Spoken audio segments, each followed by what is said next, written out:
its value in use has been computed as 35 lakh as on 1st April 2021, which is expected to decrease 30% by end of the financial year. So can I not say 31st March 22 को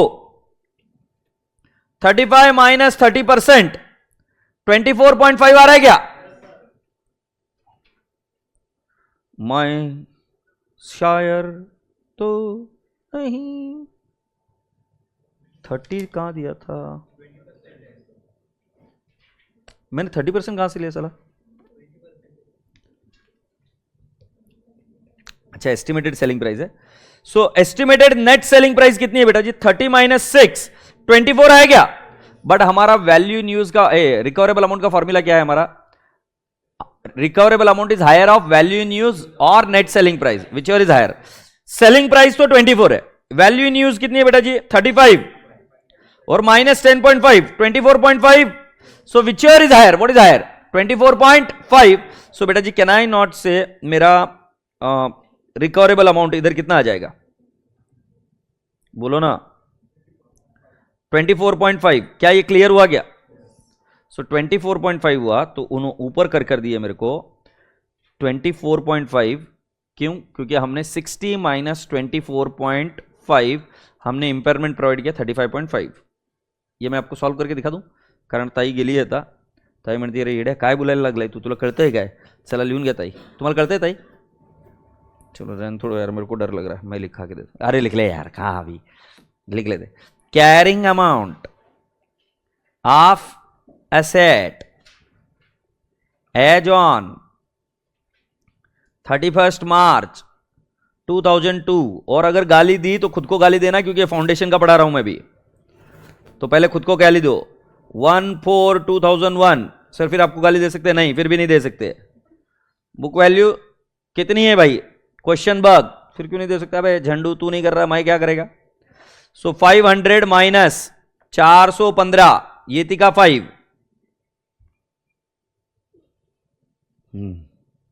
बरोबर है. Less current year depreciation. मैं नहीं, वो उन्होंने खुद बोले. कितना है? 25 लाख. ये माइनस मारा तो हमारा 31st March 22 कितना आएगा? कारिंग अमाउंट 60 आएगा क्या? फिर सेकेंड वन हमको निकालना पड़ता क्या? Recoverable amount. वो उधर सब कार्यक्रम एक साथ करते साले. Recoverable amount. So recoverable amount as on what? 31st March 2002. तो मैंने क्या लिखना है? Net selling price.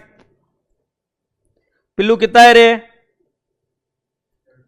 30 माइनस 20%, 6. और वैल्यू इन यूज, हाँ 24 ही लिखा ना रे, आंखें बटन है. और नेक्स्ट वैल्यू इन यूज कितना लेना है पिल्लुड़िया? 35 माइनस, बोल रहे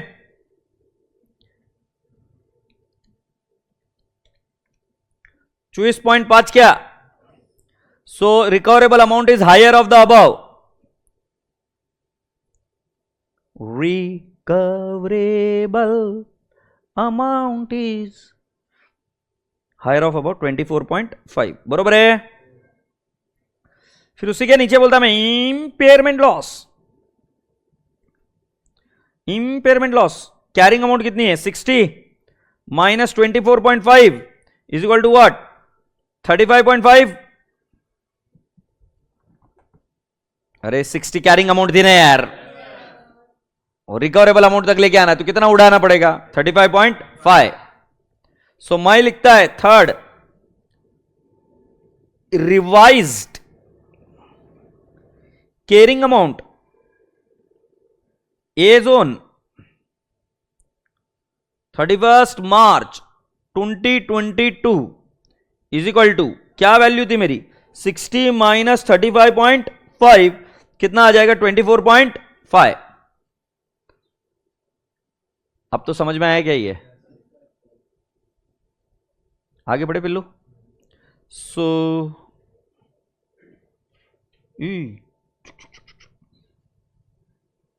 ये 35.5 तक आ गए। अब आगे बढ़ते, क्या बोलते हैं 1, फिर दूसरा, how much to write off in the year 2000। If the plant had been revalued 10 years ago and the current revaluation reserve of this plant were 12 lakh, how would you answer question 1 and 2 above? अगर हमारे यहां पर revaluation reserve में 10 साल पहले किया था और अभी उसका बैलेंस कितना है 12 लाख, मुझे बताओ इंपेयरमेंट कितना आया था आपका 35.5, तो उसमें से 12 रिवर्स करेंगे, सो 23.5 विल हिट P&L और रिवैल्यूएशन रिजर्व को कितना जाएगा 12, ये देख लियो, डेबिट टू रिवैल्यूएशन रिजर्व 12 और P&L कितना 23.5। सो बेटा जी केस 3 सॉल्व कर लेते, केस 3 डायरेक्टली एंट्री लिखेंगे क्या, रिवैल्यूएशन रिजर्व कितना है पिटलू 12, P&L अकाउंट कितना आएगा 20, श्योर ना, भरोसा किया जा सकता है ना, 23.5, 2 क्या करेंगे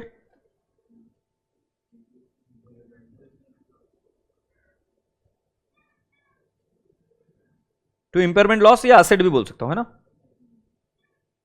असेट कितना बिल्लू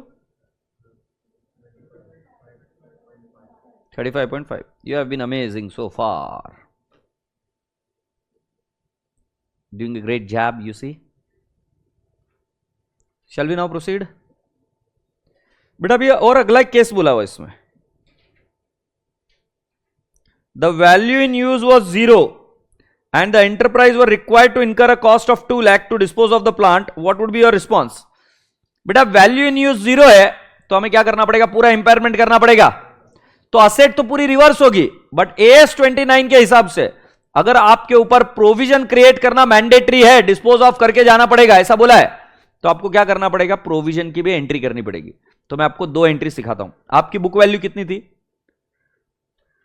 बुक वैल्यू कितनी थी 60 थी ना पूरी बुक वैल्यू, इंपेयरमेंट के पहले 60 थी ना। अगर वैल्यू इन यूज 0 हो गई तो नेट सेलिंग प्राइस कितनी थी अपनी 24 थी ना, वैल्यू इन यूज इधर देखो, इधर देखो, ये लास्ट वाला। सो बेटा वैल्यू इन यूज 0 है और नेट सेलिंग प्राइस 2 है। बेटा एक्चुअली क्या हुआ, ऊपर का डेटा वो नहीं ले रहे, उन्होंने क्या बोला, to dispose of the plant is -2, to dispose of the plant -2 है, मतलब उस प्लांट को निकालने के 2 लाख रुपए खर्चा करना पड़ेगा, कुछ मिल नहीं रहा है। नेट सेलिंग प्राइस तो पॉजिटिव होनी चाहिए ना, तो ऊपर का जो सेलिंग प्राइस अपन ले रहे हैं ना, कौन गलत किया, हाँ मतलब दोनों क्वेश्चन अलग अलग है, इसकी वजह से दिक्कत आ रही। ऊपर सेलिंग प्राइस कितनी थी बेटा, कितनी बता रहे थे तुम, 30 lakhs माइनस 20% ना, 24 थी। अब इधर सेलिंग प्राइस 24 नहीं है, वो बोल रहे सेलिंग प्राइस -2 है। सो राजा बेटा जी recoverable amount is higher of 2, nil है क्या। सो बेटा जी कैरिंग अमाउंट कितनी आई, नील, से यस। सो राजा बेटा जी आपका 60 पूरा का पूरा आप क्या करोगे, write off as impairment loss, और AS 29 ट्रिगर हो सकता है अगर आपके ऊपर प्रेजेंट ऑब्लिगेशन है वो 2 लाख की, तो प्रोविजन AS 29 ट्रिगर होगा, इंपेयरमेंट नहीं। से यस, आशा करता हूं कि क्वेश्चन समझ में आया। सो इस क्वेश्चन को भी लिख लो, रिवाइज बिफोर एग्जाम। ये पूरा अच्छे से समझ में आ गया ना बेटा, दिखने में टफ दिखता है कुछ नहीं। अब बेटा मेरी बात सुनो, बेटा ब्लू में 8 और 9 ये मैंने आपको ऑलरेडी समझा दिया डेफर्ड टैक्स का, बट मैं इधर कॉम्प्लिकेशन नहीं करना चाहता, बट मैंने आपको बता दिया वो टाइमिंग डिफरेंस है, और टाइमिंग डिफरेंस की वजह से DTA क्रिएट होगी, इज दैट ओके। बट वो अगर आप देख रहे हो तो वो एडिशनल क्वेश्चन बैंक है, 10th एडिशनल क्वेश्चन बैंक है, मुझे उसमें नहीं जाना है क्योंकि मैंने लिए थे, बट अभी मुझे नहीं जाना है। और बेटा जी आप आ जाइए क्वेश्चन नंबर 4 येलो और 5 येलो, ये आप बड़े इत्मीनान से और आराम से कर पाएंगे, 4 5 आराम से कर पाएंगे घर पर, येलो 4 5 येलो, ये होमवर्क है, इज दैट ओके, आराम से कर पाएंगे। 7th एडिशनल क्वेश्चन है, मुझे वापस नहीं देखना है क्योंकि जो कुछ भी मॉड्यूल के क्वेश्चन है वो मैंने सारे करा दिए, is that okay. So with this can I not say that we have done with the impairment. So impairment को कल्टी मारो, इसको प्लीज आज रिवाइज कर लेना, बहुत इजी, नहीं तो बाद में है ना ये टॉप डाउन और बॉटम अप अप्रोच जान खाएगी, ठीक है। अच्छा अभी इसके साथ ही AS28 को बाय बाय बोलते हैं और अगले साल मिलेंगे अभी अपन, अगले साल मिलेंगे, ठीक है। बताता हूँ, प्रेम से बाय बाय बोलो पहले अभी, बाय। चलो भाई स्ट्रीमिंग बंद कर सिर्फ, नहीं रिकॉर्डिंग बंद कर।